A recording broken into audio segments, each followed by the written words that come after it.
మాకు తెలుసు ఒడుపు చూసి మడత దగ్గర ఎట్లా వాత పెట్టాలో మా అక్కలందరికీ తెలుసు. మా సోదరులు ఎవరైనా మీ మాటలు నమ్ముతారేమో నాకు తెలియదు, కానీ మా ఆడబిడ్డలు మా అక్కలు తెలివి కల్లోళ్ళు, మా అక్కలు గట్టిగా కట్టెబట్టుకొని నిలబడతారు. ఇక సందెట్ల సడేమి అని కిషన్ రెడ్డి ఒక ఆయన మోపై నిన్నమన్న నువ్వేం చేసినావు అంటాడు. నువ్వేం చేసినావా? మరి నేను వచ్చి 12 నెలలు అయింది, మీ మోడీ 12 ఏళ్ళ నుంచి ఏం చేసినావు అంటే మా మోడీకి ఇంత పనులు చేస్తాడని. నేను ఏదైనా కష్టపడి కొట్లాడి చేస్తే అది మేమే ఇచ్చినామంటాడు. ఉదాహరణ వరంగల్లో ఇవాళ ఎయిర్పోర్ట్ తీసుకొచ్చినాం. నానా తిప్పల పడి ఢిల్లీకి వెళ్ళి నేను కూర్చొని వచ్చిన. కానీ కిషన్ రెడ్డి అంటున్నాడు లేదు ఆ ఎయిర్పోర్టు నేనే తెచ్చిన, మేమిచ్చింది ఎయిర్పోర్టు మా మోడీ ఇచ్చిండు నేను తెచ్చిన అంటున్నాడు. ఓకే, నాకేం అభ్యంతరం లేదు. మీడియా మిత్రులారా, మోడీ గారు ఇచ్చిండ్రు, కిషన్ రెడ్డి గారు తెచ్చిర్రు. అది నిజమైతే మెట్రో రాలేదు కదా, రాలేదంటే ఆపింది మోడే కదా. మూసి నది ప్రక్షాళనకు నిధులు రాలే కదా, ఆపింది మోడే కదా. మాపమని చెప్పింది నువ్వే కదా. రీజనల్ రింగ్ రోడ్ ఉత్తర భాగం నేను తెచ్చిన అంటున్నావు కదా, దక్షిణ భాగం ఆగిపోయింది, ఆపింది నువ్వే కదా. ఉత్తర భాగం కూడా క్యాబినెట్ లో పెట్టకుండా టెండర్లు పిలిచిన వాయిదాలు వేస్తున్నది నువ్వే కదా. మా పాలమూరు రంగారెడ్డి ఎత్తిపోతలకు 60 టీఎంసీల నీటి కేటాయింపులు 10 ఏళ్ల నుంచి పెండింగ్ ఉన్నది కదా, ఆపింది నువ్వే కదా. ఈ రోజు మా కాళేశ్వరానికి నీటి కేటాయింపులు, మా సమ్మక్క సారలమ్మ ప్రాజెక్టుకు నీటి కేటాయింపులు, మా సీతారామ సాగర్ కు నీటి కేటాయింపులు కేంద్ర ప్రభుత్వం 10 ఏళ్ల నుంచి ఆపుతున్నదంటే మోడీ గారు ఆపినట్టే, కిషన్ రెడ్డి గారు చెప్పినట్టే కదా. ఈ లాజిక్ ఎందుకు మిస్ అవుతున్నావు కిషన్ రెడ్డి గారు అని నేను అడుగుతున్నా. వస్తేనేమో ఆయన కథలు రాసుకుంటాడంట, రాకపోతేనేమో రేవంత్ రెడ్డి ఏం చేయలేదు అంటాడంట. నేను 55,000 ఉద్యోగాలు ఇచ్చిన, సంవత్సరానికి 2 కోట్ల ఉద్యోగాలు ఇస్తా అన్నాడు. 12 ఏళ్ళైంది ప్రధానమంత్రిగా మోడీ పదవి చేపట్టి 24 కోట్ల ఉద్యోగాలు ఇవ్వాలి. తెలంగాణ రాష్ట్రంలో నేను ఎల్బీ స్టేడియంలో తలలు లెక్క గట్టి 55,163 మందిని నేను తలలు లెక్క గట్టిస్తా. మీ మోడీ తెలంగాణలో ఎన్ని ఉద్యోగాలు ఇచ్చిండో నువ్వు లెక్క గట్టి చెప్పు కిషన్ రెడ్డి అని నేను అడుగుతున్నా.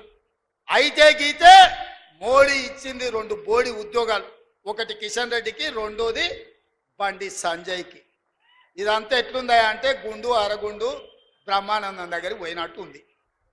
ఇవాళ నువ్వు ఏం తెచ్చినావో చెప్పు. ప్రత్యేకంగా నీ నియోజకవర్గంలో సికింద్రాబాద్లో వర్షాలు వచ్చి వరదల్లో మునిగిపోతే ఆనాడు హైదరాబాద్ ప్రజలకు లారీ పోతే లారీ ఇస్తాన్నారు, ఆటో పోతే ఆటో ఇస్తాన్నారు, బండి పోతే బండి ఇస్తాన్నాడు బండి సంజయ్ గారు. ఏమిచ్చిరు? సిల్లి గవర్నర్ ఇచ్చిరా అని నేను అడుగుతున్నా. ఏమి ఇయ్యలేక చేతగాక కేటీఆర్ మాట్లాడుతుంటే అసహనం అక్కసుగా అనిపిస్తుంది, కిషన్ రెడ్డి మాట్లాడుతుంటే అసూయగా అనిపిస్తుంది. ఎందుకంటే ఆయన నేను జర ఒక దగ్గరనే పెరిగినాం కొంతకాలం. అరే నాకంటే ముందుగాల నాకంటే చిన్నోడు తెలంగాణకు ముద్రైందని కడుపు నిండా అసూయ కుళ్ళు పెట్టుకొని కాళ్ళ కట్టె పెట్టే పని చేస్తున్నాడు కిషన్ రెడ్డి. నువ్వు ఇట్లాంటి తప్పుడు పనులు చెయ్యకు, ఎక్కువ రోజులు ముసుగు దొడుక్కొని నడపలేవు. నమస్తే. కొన్ని రోజులను చూస్తున్నా ఈ రేవంత్ మన ప్రియతమ ముఖ్యమంత్రి కిషన్ రెడ్డి గారి మీద వాడి ఏదో అంటా ఉన్నాడు. మోడీ గారు మంచోడట, కిషన్ రెడ్డి గారు చెడ్డోడట, కిషన్ రెడ్డి గారు దేనికో అడ్డం పడ్డాడట. దేనికి అడ్డం పడ్డాడు చెప్పు, ఎట్లా అడ్డం పడ్డాడు చెప్పు. నువ్వే ప్రధానమంత్రి గారు కలిసి వచ్చినావు కదా, నీ ఆఫీసర్లు నాకు అప్పచెప్పు, కిషన్ అన్న ఎంబడ పెట్టుకుందాము, నేను తీసుకొని పోతా. ఏ ప్రాజెక్ట్ ఎట్లా అడ్డం పడ్డాడో చూస్తా. నువ్వు నీ ప్రాజెక్టులకి నువ్వు ఇవ్వాల్సిన ల్యాండ్ ఇస్తున్నావా సక్రమంగా, నువ్వు పెట్టాల్సిన నీ షేర్ ఆఫ్ ఫండ్స్ పెడుతున్నావా రాష్ట్ర ప్రభుత్వం నుంచి, రాష్ట్ర ప్రభుత్వం నుంచి చేయాల్సిన ఫార్మాలిటీస్ ఏమని అన్ని చేస్తున్నావా, అవన్నీ చేయంగా నరేంద్ర మోడీ గారు ఏమి ఇస్తలేరు, కిషన్ రెడ్డి గారు ఏం అడ్డం పడ్డారు చూద్దాము. తేల్చేస్తే అయిపోతుంది కదా, ప్రజల ముందర స్పష్టంగా పెట్టేద్దాము. ఊరికే సొలు పురాణం ఎందుకండి రేవంత్ రెడ్డి గారు. కిషన్ రెడ్డి గారి కంటే ఈయన చిన్నోడు, ఈయన ముఖ్యమంత్రి అయిపోయిందనే ఆయన అంటుందట. నేనైతే నీకంటే చిన్నోని కదా రేవంత్. నువ్వు ఎప్పుడు చల్లగా ఉండాలి, నువ్వు మంచిగా పరిపాలన చేయాలి, నువ్వు సక్సెస్ఫుల్ ముఖ్యమంత్రి ఉండాలని నేను కోరుకుంటా కదా. సరే పా, అందరం పోదాం పా, నీ టీంని పంపి కిషన్ అన్న నేను రిక్వెస్ట్ చేసుకొని నేను తీసుకొచ్చుకుంటా. పోయి మోదీ గారి దగ్గర. ఈ దేశంలో ఏ రాష్ట్రానికి కూడా నరేంద్ర మోడీ ఎక్కువ చేయడు తక్కువ చేయడు, ప్రపోర్షనేట్ గా అన్ని దేశమంతా ఒకటే తీరు చూస్తాడు ఆయన. రొటీన్ గా అయ్యే ప్రాజెక్టులు, రీజనల్ రింగ్ రోడ్ కానీ, నువ్వు మూసీ ప్రక్షాళన అంటున్నావు కదా, నీ డిపిఆర్ వ్యవహారము నువ్వు ఏ రకంగా చేద్దాం అనుకుంటున్నావు, అవన్నీ డీటెయిల్స్ అని నీ ఆఫీసర్లు అప్పచెప్పు. తప్పుల తడుకుంటది చూడకంటే ముందే చెప్తున్నా. పనికి మళ్ళీ రాజకీయం చేసుడు, సొలు పురాణం రాజకీయం చేసుడు, ఇవన్నీ చేసుకుంటా ప్రజల్ని మభ్యపెట్టుడు తప్ప ఏమీ లేదు. నువ్వు చేసిన వాగ్దానాలు ఏమైనాయి? దానికి డబ్బులు లేవు, అది ముందుకు పోతలేవు, ప్రజలు తిడుతున్నారు, కాంగ్రెస్కి వ్యతిరేకం తయారవుతున్నారు.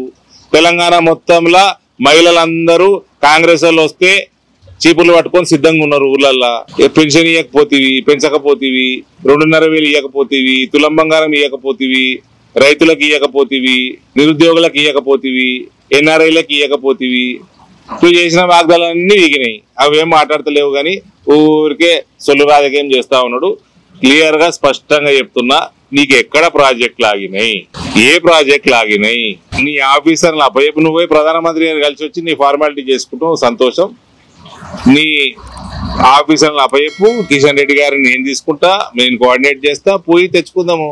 40 ఏళ్ల తర్వాత ఒక జాతీయ బోర్డు స్థాపించడంలో నేను కీ రోల్ ప్లే చేసిన. రొటీన్ డెవలప్మెంట్ వర్క్స్ కి పెద్ద పనే. ఇవన్నీ సొల్లు పురాణాలు బంద్ చేసి